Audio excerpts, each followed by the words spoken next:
Well, it's also being pointed out the evolution of Prince Harry. I mean, watching him, he's gone from mocking his family, pocketing millions of dollars as he's been doing that, complaining about the media from his mansion, and now mocking Donald Trump. And some say that his appearance on Colbert was a new low, and we are watching Harry spiral into irrelevance, and it's becoming painful to watch. Is that a bit harsh, or is it fair? Well, I have to say, I mean, I like some of the things that Harry does, and I often call out in his favour the things he does, sort of like the Invictus Games for injured service people, and also things that when he talks about mental health, I think that's great. But it was appalling what he did on Stephen Colbert's US talk show on Wednesday night, pretending to be a Hallmark prince that he wanted to do this terrible audition for. As you say, he was mocking Donald Trump. He talked about electing a king effectively, and got boos from the audience. I'm not sure that's for Donald Trump or for Harry doing it. But he's not a good actor on this. It reminds me of when Prince Edward used to do this at the Royal It's a Knockout. And the press basically delivered a condemning report about their attempts to do that. But basically what's happened, Harry is he's been a bit lost, hasn't he, in America. He's playing second fiddle to everybody's favourite megalomaniac. And what's happening there, they've lived in America since 2020. He's had all sorts of problems since they sort of trying to dish the dirt on the royal family, if you like, through Spare Us All. That has fragmented his relationship with his brother William and also with the king, which he's desperately trying to repair. But he's also had lots of run-ins over here with various newspaper groups and so on and so forth, and also with whether he should get protection when he's here or not here and so on and so forth. So it's an interesting time, but it's a sort of love-hate relationship with Harry. As I say, there are some great bits there, but also some cringe-worthy bits. And I think the Stephen Colbert basic piece, which we saw, was probably one of the lowest I've seen him do for a very, very long time. Oh, I completely agree with you. It was so cringe, and he was getting booed from a Colbert audience. You know, that says so much. The joke about no kings, it was really off the mark.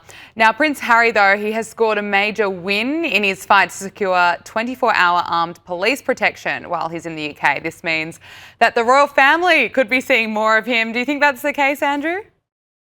I think it certainly is, and this is a case that he lost about the royal protection. He's always said it's one of the most important battles that he has had is to try and get this royal protection. They're now saying he's written to the Home Secretary over here and said, look, there's security concerns. I do not feel safe bringing my wife and children to the UK. And he talked about people who've been stalking him and so on and so forth. And what's happened is effectively they might do a U-turn on this basis. So he's written to, as I say, to the Home Secretary and say, look, can you have a look at it? So Home Secretary Shabana Mahmood is basically requesting a full security risk assessment. And it's now understood he might be on the verge of getting his way. This was reported in The Sun, and the Home Office, as I say, have ordered this threat assessment for the first time since he stepped down as a working royal. And the review will be conducted by what's called the Royal and VIP Executive Committee, RAVEC,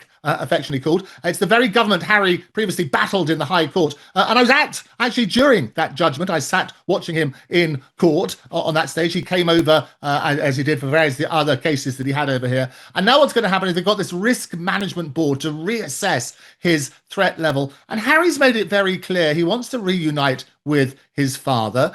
He says, look, his focus has got to be on Charles, who has spoken very publicly about his cancer diagnosis. And this could very well help pave the way on that sort of basis. What's going to be interesting is the general public's reaction to when Harry returns with Meghan. And we had that cringe-worthy thing, you might remember, which I watched just to make you happy, the Meghan Christmas special. And poor old Harry, he was wheeled out yet again.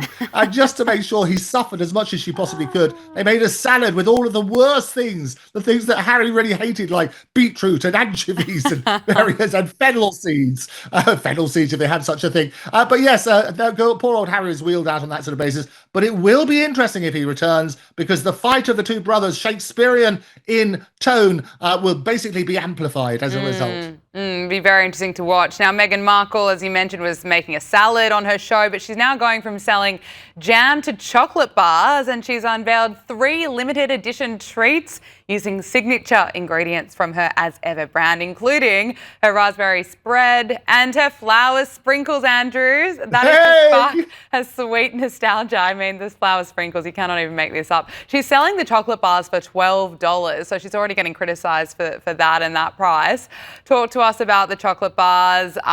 What's the reaction been so far? It is. I mean, an absolute scandal. Sweet success. I don't believe. And it's 12 American dollars, not even US, not even Australian dollars. 12 US dollars for her As Ever bars. And these are the flavors. I was looking at them earlier, as I always do on these sort of things. There they are. You probably brought out the pictures of them. You've got bee pollen shortbread, hemp heart flour sprinkles, hurrah, never miss those out, and raspberry jam spread. Apparently, they sold out in hours. There's probably only 2 bars available. But the social media, it burst vessel with people calling it disgusting. One person said it tastes like lawn clippings.